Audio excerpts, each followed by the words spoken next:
We're going to be learning about something called the discriminant. So what you need to be doing is trying to solve this using the quadratic formula. We're going to be looking at the nature of the roots. What kind of solutions does it have? So here it is solved using the quadratic formula. Quadratic formula is there. We used 1 for A, -5 for B, and -5 for C. And you end up with this, 5 plus or minus root 45 over 2. That's the exact solution. And then I also listed 2 rounded solutions here as well. 5.85 and -0.85.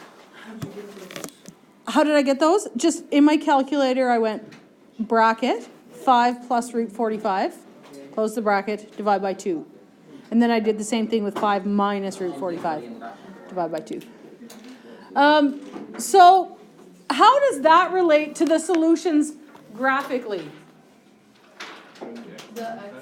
Those are the x-intercepts, right? So if we look at the graph here, the x-intercepts are -0.85 and 5.85. Same answers that you get graphically.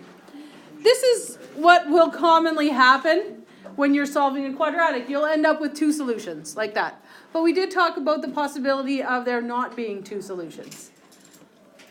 So when you do this one, you may not get 2 solutions. Give it a try. Using the quadratic formula, because that's what we're practicing. So even if you could factor, I want you to solve it using the quadratic formula. This one is easily solved by factoring, right? But I didn't want you to solve by factoring because I wanted to point something out about the quadratic formula. At what point, excuse me, in your calculations here, do you realize that it has only one solution? When you get 0 inside the square root sign. Do you remember the title of this lesson at the beginning?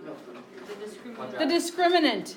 The discriminant of the quadratic formula is the part that's inside the square root sign.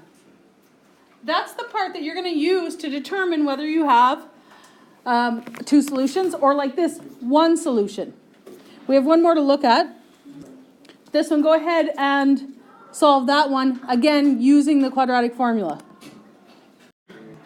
When I fill everything into the quadratic formula for this, I come up with x equals 3 plus or minus root -11 over 2. What's the problem with that? Root -11.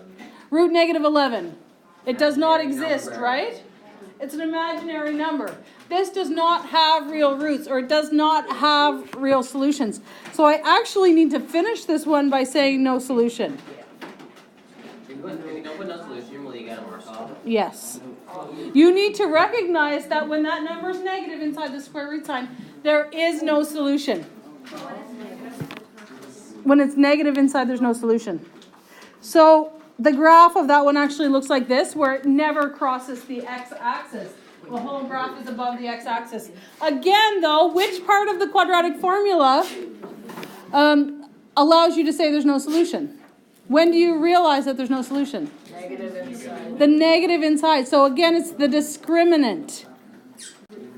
The discriminant is this, b squared minus 4ac. It's the part of the quadratic formula that's inside the square root sign. And this says you can determine the nature of the roots for a quadratic equation by the value of the discriminant. What that means, the nature of the roots, it means, does it have 2 solutions? Or does it have 1? Or does it have none? You don't have to do the whole quadratic formula. You can just look at that part, the discriminant, b squared minus 4ac. So you may want to write that down. And these rules as well, because here are the rules. When the value of the discriminant is positive, there are 2 distinct real roots. So when b squared minus 4ac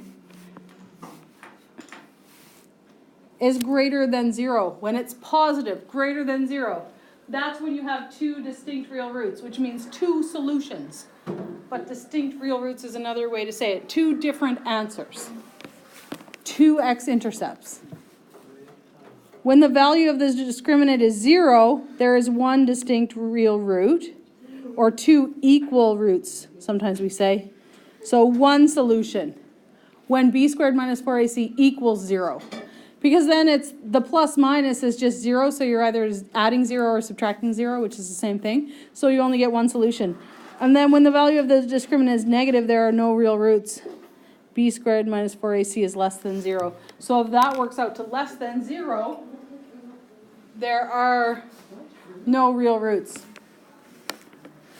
So this is going to be useful in the types of questions that I'm going to give you now that might just ask you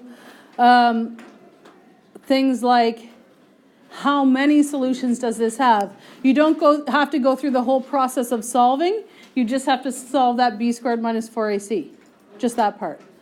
Or questions, you'll see some that are like, what value of K in this quadratic will give you one real root? Or those kind of questions. So that's what you're going to do next.